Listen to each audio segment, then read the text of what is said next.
आज आप लोग सुनेंगे राजा विक्रमादित्य की कहानी, सिंहासन बत्तीसी की कहानी, पहली पुतली रत्न मंजरी की कहानी। अम्बावती में एक राजा राज्य करता था। वह बड़ा दानी था। उसी राज्य में धर्मसेन नाम का एक और बड़ा राजा हुआ। उसकी 4 रानियां थीं। एक थी ब्राह्मण, दूसरी क्षत्रिय, तीसरी वैश्य और चौथी शूद्र। ब्राह्मणी से एक पुत्र हुआ जिसका नाम ब्रहानित रखा गया। छत्रानी से 3 बेटे हुए। एक का नाम शंख, दूसरे का नाम विक्रमादित्य और तीसरे का भर्तृहरि रखा गया। वैश्य से एक लड़का हुआ जिसका नाम चंद्र रखा गया। शूद्रानी से धन्वंतारी हुए। जब वे लड़के बड़े हुए तो ब्राह्मणी का बेटा घर से निकल पड़ा और धारापुर आया। हे राजन, वहाँ के राजा तुम्हारे पिता थे। इस लड़के ने राजा को मार डाला और राज्य अपने हाथ में लेकर के उज्जैन पहुँचा। संयोग की बात है कि उज्जैन में आते ही वह मर गया। उसके मरने पर छत्रानी का बेटा शंख गद्दी पर बैठा। कुछ समय बाद विक्रमादित्य गद्दी पर बैठे।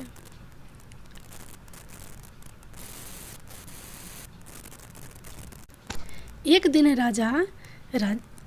राजा विक्रमादित्य को राजा बाहुबल के बारे में पता चला कि जिस गद्दी पर वह बैठे हैं वह राजा बाहुबल की कृपा से है। पंडितों ने सलाह दी कि हे राजन, आपको जग जानता है, लेकिन जब तक राजा बाहुबल आपका राज तिलक नहीं करेंगे तब तक आपका राज्य अचल नहीं होगा। आप उनसे राज तिलक करवाओ। विक्रमादित्य ने कहा अच्छा, और वह अपने ज्ञानी और विश्वसनीय साथी लुतवरन को साथ लेकर वहाँ गए। बाहुबल ने बड़े आदर से उसका स्वागत किया। 5 दिन बीत गए। लुतवरन ने विक्रमादित्य को सलाह दी कि जब आप विदा लेंगे तब राजा बाहुबल आपसे कुछ मांगने को कहेंगे। राजा के घर में एक सिंहासन है जिसे साक्षात महादेव ने राजा इंद्र को दिया था और बाद में इंद्र ने बाहुबल को दिया। उस सिंहासन में यह गुण है कि जो उस पर बैठेगा वह 7 द्वीप 9 खंड पृथ्वी पर राज करेगा। उसमें बहुत से जवाहरत जड़े हैं। उसमें सांचे में ढाल कर 32 पुतलियाँ लगाई गई हैं। हे राजन, तुम उसी सिंहासन को मांग लेना। अगले दिन जब विक्रमादित्य विदा लेने गए तो उसने वहीं सिंहासन मांग लिया। राजा बाहुबल वचन से बंधे थे। बाहुबल ने विक्रमादित्य को उस पर बिठाकर राज तिलक किया और बड़े प्रेम से विदा किया। राजा विक्रमादित्य ने लौटते ही सभा की ओर पंडितों को बुलाकर कहा, मैं एक अनुष्ठान करवाना चाहता हूँ। आप देखकर बताएं कि मैं इसके योग्य हूँ या नहीं। पंडितों ने कहा, आपका प्रताप तीनों लोगों में छाया हुआ है। आपका कोई वैरी नहीं, जो करना हो कीजिए। अपने खानदान से सब लोगों को बुलाइए। 1.25 लाख कन्यादान और 1.25 लाख गाय दान कीजिए। ब्राह्मणों को धन दीजिए। जमींदारों का 1 साल का लगान माफ़ कर दीजिए। इतना कहकर पुतली रत्न मंजरी बोली, हे राजन, आपने अगर कभी ऐसा दान किया है तो सिंहासन पर अवश्य बैठे। पुतली की बात सुनकर राजा भोज निराश हो गए। आज का दिन तो गया, अब तैयारी करो, कल सिंहासन पर बैठेंगे। इस तरह सिंहासन बत्तीसी की पहली पुतली ने राजा भोज को नहीं बैठने दिया और अगले दिन दूसरी पुतली चित्रलेखा ने सुनाई राजा विक्रमादित्य की कहानी। अगले दिन जैसे ही राजा भोज ने सिंहासन पर बैठना चाहा तो दूसरी पुतली बोली, जो राजा विक्रमादित्य जैसा गुणी हो, पराक्रमी हो, यशस्वी हो, वहीं बैठ सकता है इस सिंहासन पर। राजा ने पूछा, विक्रमादित्य में क्या गुण थे? पुतली चित्रलेखा ने कहा, सुनो, एक बार राजा विक्रमादित्य की इच्छा योग साधने की हुई। अपना राजपाट अपने छोटे भाई भर्तृहरि को सौंपकर अंग में भभूत लगाकर जंगल में चले गए। उसी जंगल में एक ब्राह्मण तपस्या कर रहा था। देवताओं ने प्रसन्न होकर उस ब्राह्मण को एक फल दिया और कहा, जो इसे खा लेगा वह अमर हो जाएगा। ब्राह्मण ने वह फल को अपनी पत्नी को दे दिया। पत्नी ने उससे कहा, इसे राजा को दे आओ और बदले में कुछ धन ले आओ। ब्राह्मण ने जाकर वह फल राजा को दे दिया।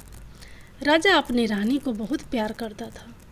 उसने वह फल अपनी रानी को दे दिया। रानी का प्रेम शहर के कोतवाल से था। रानी ने वह फल उसे दे दिया। कोतवाल एक वेश्या के पास जाया करता था। उसने वह फल वेश्या को दे दिया। वेश्या ने सोचा कि मैं अमर हो जाऊंगी तो भी पाप कर्म करती रहूंगी, अच्छा होगा कि यह फल राजा को दे दूं। वह जिएंगे तो लाखों का भला करेंगे। यह सोचकर उसने दरबार में जाकर वह फल राजा को दे दिया। फल को देखकर राजा चकित रह गए। उन्हें सारा भेद मालूम हुआ तो बड़ा दुख हुआ। उसे दुनिया बेकार लगने लगी। एक दिन वह बिना किसी से कहे सुने राजघाट छोड़कर घर से निकल गए।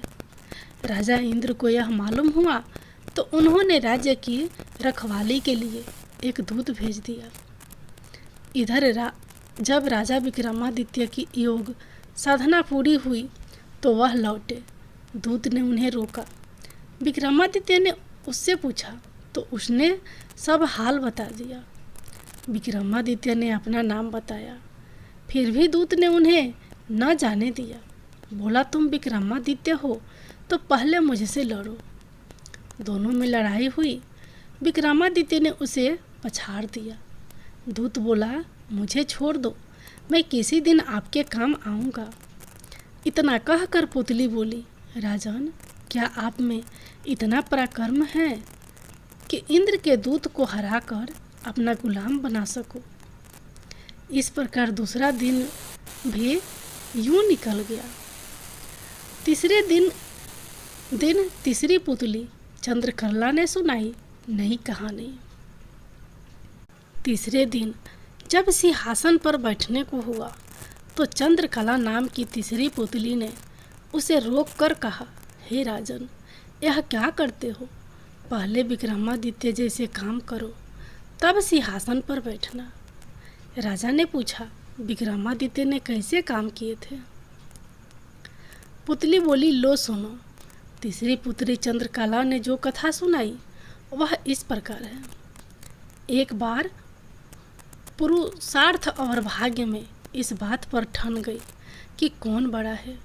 पुरुषार्थ कहता है कि बगैर मेहनत के कुछ भी संभव नहीं है, जबकि भाग्य का मानना था कि जिसको जो भी मिलता है भाग्य से मिलता है, परिश्रम की कोई भूमिका नहीं होती है। उनके विवाद ने ऐसा उग्र रूप ग्रहण कर लिया कि दोनों को देवराज इंद्र के पास जाना पड़ा। झगड़ा बहुत ही पेचीदा था, इसलिए इंद्र भी चकरा गए। पुरुषार्थ को वे नहीं मानते जिन्हें भाग्य से ही सब कुछ प्राप्त हो चुका था। दूसरी तरफ अगर भाग्य को बड़ा बताते तो पुरुषार्थ उनका उदाहरण प्रस्तुत करता जिन्होंने मेहनत से सब कुछ अर्जित किया था। इंद्र असमंजस में पड़ गए और किसी निष्कर्ष पर नहीं पहुँचे। काफ़ी सोचने के बाद उन्हें विक्रमादित्य की याद आई। उन्हें लगा सारे विश्व में इस झगड़े का समाधान सिर्फ वहीं कर सकते हैं। उन्होंने पुरुषार्थ और भाग्य को विक्रमादित्य के पास जाने के लिए कहा। पुरुषार्थ और भाग्य मानव वेश में विक्रमादित्य के पास चल पड़े। विक्रमादित्य को भी झगड़े का तुरंत कोई समाधान नहीं सूझा। उन्होंने दोनों से 6 महीने बाद आने को कहा। जब वे चले गए तो विक्रमादित्य ने काफ़ी सोचा। समाधान के लिए वे सामान्य जनता के बीच वेश बदलकर घूमने लगे। काफ़ी घूमने के बाद भी जब कोई संतोषजनक हल नहीं खोज पाए तो दूसरे राज्य में भी घूमने का निर्णय लिया। काफ़ी भटकने के बाद भी जब कोई समाधान नहीं निकला तो उन्होंने एक व्यापारी के यहाँ नौकरी कर ली। व्यापारी ने उन्हें नौकरी उनके यह कहने पर दी कि जो काम दूसरे नहीं कर सकते हैं वे कर देंगे। कुछ दिनों बाद वह व्यापारी जहाज पर अपना माल लादकर दूसरे देशों में व्यापार करने के लिए समुद्री रास्ते से चल पड़ा। अन्य नौकरों के अलावा उसके साथ विक्रमादित्य भी थे। जहाज कुछ ही दूर गया होगा कि भयानक तूफान आ गया। जहाज पर सवार लोगों में भय और हताशा की लहर दौड़ गई। किसी तरह जहाज एक टापू के पास आया और वहां लंगर डाल दिया गया। जब तूफान समाप्त हुआ तो लंगर उठाया जाने लगा, मगर लंगर किसी के उठाए ना उठा। अब व्यापारी को याद आया कि विक्रमादित्य ने यह कहकर नौकरी ली थी कि जो कोई ना कर सकेगा वे कर देंगे। उसने विक्रम से लंगर उठाने को कहा। लंगर उनसे आसानी से उठ गया।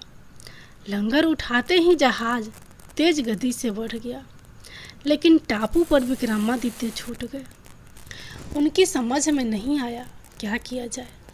द्वीप पर घूमने फिरने चले पड़े।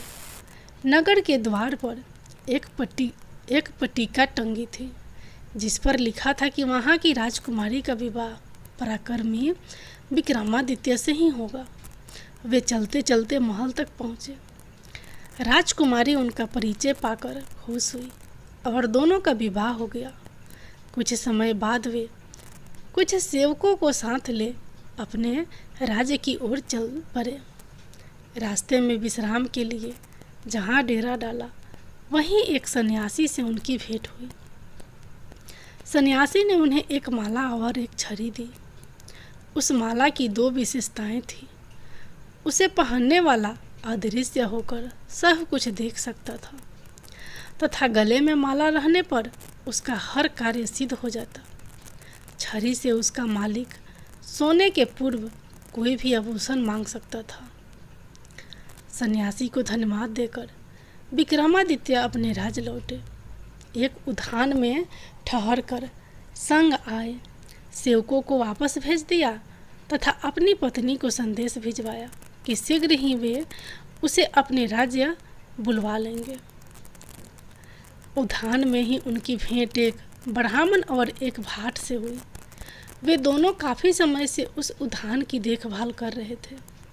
उन्हें आशा था कि उनके राज्य कभी उनकी सुध लेंगे तथा उनकी विपत्तना को दूर करेगी। विक्रमादित्य पसीज गए। उन्होंने सन्यासी वाली माला भाट को तथा छड़ी ब्राह्मण को दे दी। ऐसी अमूल्य चीज़ें पाकर दोनों धन्य हुए और विक्रमादित्य का गुणगान करते हुए चले गए। विक्रम राजा दरबार में पहुंचकर अपने कार्य में संलग्न हो गए। 6 मास की अवधि पूरी हुई तो पुरुषार्थ तथा भाग्य अपने फैसले के लिए उनके पास आए। विक्रमादित्य ने फैसला दिया कि भाग्य और पुरुषार्थ एक दूसरे के पूरक है। उन्हें छड़ी और माला का उदाहरण याद आया। जो छड़ी और माला उन्हें भाग्य से सन्यासी से प्राप्त हुई थी, उन्हें ब्राह्मण और भाट ने पुरुषार्थ से प्राप्त किया।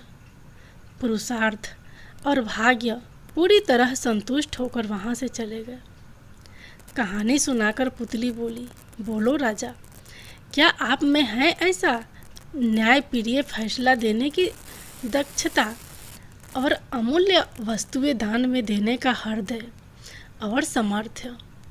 राजा फिर सोच में पड़ गए और तीसरे दिन भी सिंहासन पर नहीं बैठ सके। चौथे दिन चौथी पुतली काम कंदला ने सुनाई विक्रमादित्य की दानवीरता की कथा। चौथे दिन जैसे ही राजा सिंहासन पर चढ़ने को उद्धत हुए, पुतली काम कंदला बोल पड़ी, रुकिए राजन, आप इस सिंहासन पर कैसे बैठ सकते हैं? यह सिंहासन दानवीर राजा विक्रमादित्य का है। क्या आप में है उनकी तरह वेश, गुण और त्याग की भावना? राजा ने कहा, हे सुंदरी, तुम भी विक्रमादित्य की ऐसी कथा सुनाओ जिससे उनकी विलक्षणता का पता चले। पुतली बोली, सुनो राजन, एक दिन राजा विक्रमादित्य दरबार को संबोधित कर रहे थे। तभी किसी ने सूचना दी कि एक ब्राह्मण उनसे मिलना चाहता है। विक्रमादित्य ने कहा कि ब्राह्मण को अंदर लाया जाए। विक्रमादित्य ने उसके आने का प्रयोजन पूछा। ब्राह्मण ने कहा कि वह किसी दान की इच्छा से नहीं आया है, बल्कि उन्हें कुछ बताने आया है। उसने बताया कि मानसरोवर में सूर्योदय होते ही एक खंभा प्रकट होता है, जो सूर्य का प्रकाश ज्यों ज्यों फैलता है ऊपर उठता चला जाता है, और जब सूर्य की गर्मी अपनी पराकाष्ठा पर होती है तो वह साक्षात सूर्य को स्पर्श करता है। ज्यों ज्यों सूर्य की गर्मी घटती है, छोटा होता जाता है तथा सूर्यास्त होते ही जल में विलीन हो जाता है। विक्रमादित्य के मन में जिज्ञासा हुई कि आखिर वह कौन सा ब्राह्मण ने बताया कि वह भगवान इंद्र का दूत बनकर आया है। देवराज इंद्र का आपके प्रति जो विश्वास है, आपको उसकी रक्षा करनी होगी। आगे उसने कहा कि सूर्य देवता को घमंड है कि समुद्र देवता को छोड़कर पूरे ब्रह्मांड में कोई भी उनकी गर्मी को सहन नहीं कर सकता। देवराज इंद्र उनकी इस बात से सहमत नहीं है। उनका मानना है कि उनकी अनुकंपा प्राप्त मृत्यु लोक का एक राजा सूर्य की गर्मी की परवाह न करके उनके निकट जा सकता है। वह राजा आप हैं। राजा विक्रमादित्य को अब सारी बात समझ में आ गई। उन्होंने सोच लिया कि पर्णो तत्सर्ग करके भी सूर्य भगवान को समीप से जाकर नमस्कार करेंगे तथा देवराज के उनके प्रति विश्वास की रक्षा करेंगे। उन्होंने ब्राह्मण को समुचित दान दक्षिणा देकर विदा किया तथा अपनी योजना को कार्य रूप देने का उपाय सोचने लगे। भोर होने पर दूसरे दिन वे अपना राज्य छोड़कर चल पड़े।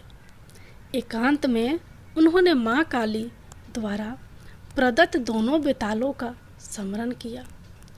दोनों बेताल तत्क्षण उपस्थित हो गए।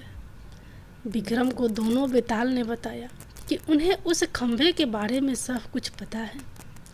दोनों बेताल उन्हें मानसरोवर के तट पर लाए। रात उन्होंने हरियाली से भरी जगह पर काटी और भोर होते ही उस जगह पर नज़र टिका दी जहाँ से खंभा प्रकट होता। सूर्य की किरणों ने जैसे ही मानसरोवर के जल को छुआ, एक खंभा प्रकट हुआ। विक्रमादित्य तुरंत तैरकर उस खंभे को तक पहुँचे। खंभे पर जैसे विक्रमादित्य चढ़े, जल में हलचल हुई और लहरें उठकर विक्रम के पैर छूने लगी। ज्यों ज्यों सूर्य की गर्मी बढ़ी, खंभा बढ़ता रहा। दोपहर आते आते खंभा सूर्य के बिल्कुल करीब आ गए। तब तक विक्रम का शरीर जलकर बिल्कुल राख हो गया था। सूर्य भगवान ने जब खंभे पर एक मानव को जला हुआ पाया तो उन्हें समझते देर नहीं लगी कि विक्रम को छोड़कर कोई दूसरा नहीं होगा। उन्होंने भगवान इंद्र के दावे को बिल्कुल सच पाया। उन्होंने अमृत की बूंदों से विक्रम को जीवित किया तथा अपने सवर्ण कुंडल उतार कर भेंट कर दिए। उन कुंडलों की यह विशेषता थी कि कोई भी इच्छित वस्तु वे कभी भी प्रदान कर देते। सूर्यदेव ने अपना रथ अस्ताचल की दिशा में बढ़ाया तो खंभा घटने लगा। सूर्यास्त होते ही खंभा पूरी तरह घट गया और विक्रम जल पर तैरने लगे। तैरकर सरोवर के किनारे आए और दोनों बेतालों का स्मरण किया। बेताल उन्हें फिर उसी जगह लाए जहाँ से उन्हें सरोवर ले गए थे। विक्रम पैदल अपने महल की दिशा में चल पड़े। कुछ ही दूर पर एक ब्राह्मण मिला जिसने बातों बातों में कुंडल मांग लिए। विक्रम ने बिना एक पल की देरी किए बेहिचक उसे दोनों कुंडल दे दिए। पुतली बोली, बोलो राजन, क्या तुम में है वह पराक्रम की सूर्य के नज़दीक जाने की हिम्मत? कर सको और अगर चले जाओ तो देवों के देव सूर्य देव के स्वर्ण कुंडल किसी साधारण ब्राह्मण को दे सको? अगर हाँ तो इस सिंहासन पर तुम्हारा स्वागत है। राजा पेशो पेश में पड़ गया और इस तरह चौथा दिन भी चला गया। पांचवें दिन पांचवी पुतली लीलावती ने सुनाई विक्रमादित्य के शौर्य की कथा। पांचवें दिन राजा भोज सिंहासन पर बैठने की तैयारी कर रहे थे कि पांचवी पुतली लीलावती ने उन्हें रोक दिया। लीलावती बोली, राजन, क्या आप विक्रमादित्य की तरह दानवीर और सूरवीर हैं? अगर हाँ तब इस सिंहासन पर बैठने की अधिकारी होंगे।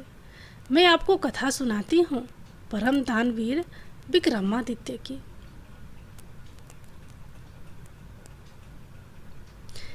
एक दिन विक्रमादित्य दरबार में राजकाज निपटा रहे थे।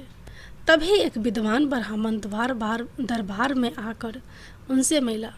उसने कहा कि अगर वे तुला लगन में अपने लिए कोई महल बनवाएं तो राज्य की जनता खुशहाल हो जाएगी और उनकी भी कीर्ति चारों तरफ फैल जाएगी। विक्रम को उसकी बात जंच गई और उन्होंने एक बड़े ही भव्य महल का निर्माण करवाया। कारीगरों ने उसे राजा के निदर्शन पर सोने चांदी हीरे जवाहरत और मणि मोतियों से पूरी तरह सजा दिया।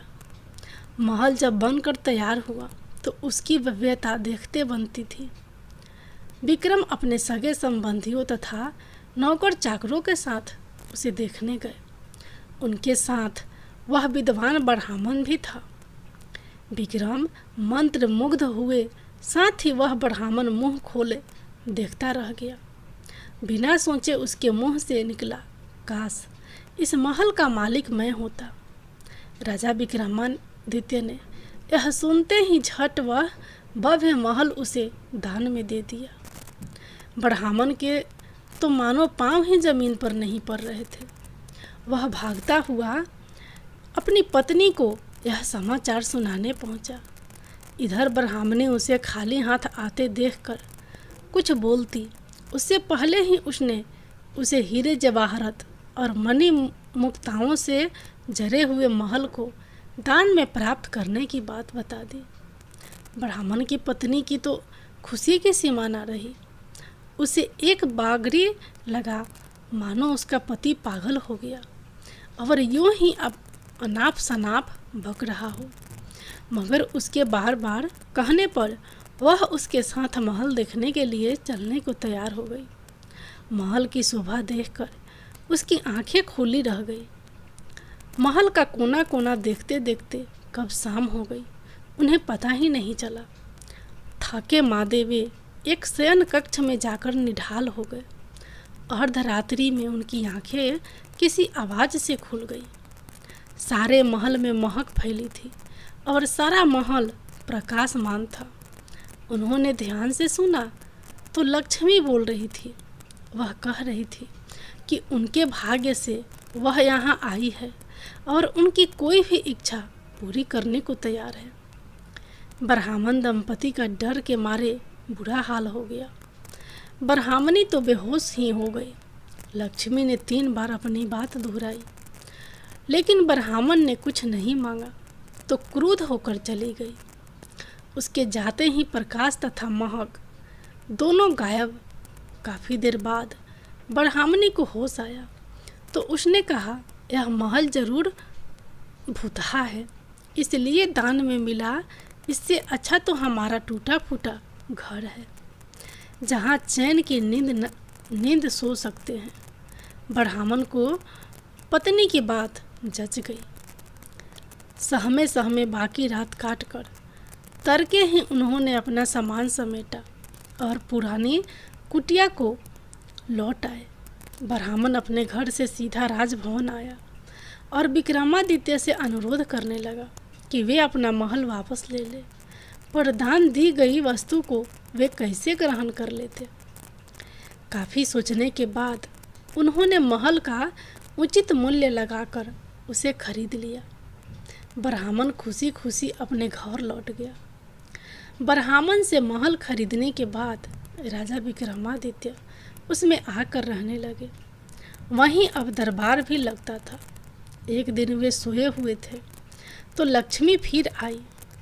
जब लक्ष्मी माँ ने उनसे कुछ भी मांगने को कहा तो वे बोले, आपकी कृपा से मेरे पास सब कुछ है, फिर भी आप अगर देना ही चाहती हैं तो मेरे पूरे राज्य में धन की वर्षा कर दे और मेरी प्रजा को किसी चीज़ की कमी न रहने दे। सुबह उठकर उन्हें पता चला कि सारे राज्य में धन वर्षा हुई और लोग वर्षा वाला धन राजा को सौंप देना चाहते हैं। विक्रमादित्य ने आदेश किया कि कोई भी किसी अन्य के हिस्से का धन नहीं समेटेगा और अपने हिस्से का धन अपनी संपत्ति मानेगा। जनता जय जयकार कर उठी। इतना कहते ही पुतली लीलावती बोली, बोलो राजन, क्या इस कथा के बाद तुम इस सिंहासन के योग अपने आप को पाते हो? राजा भोज निराश हो गए और अपने कक्ष में लौट गए।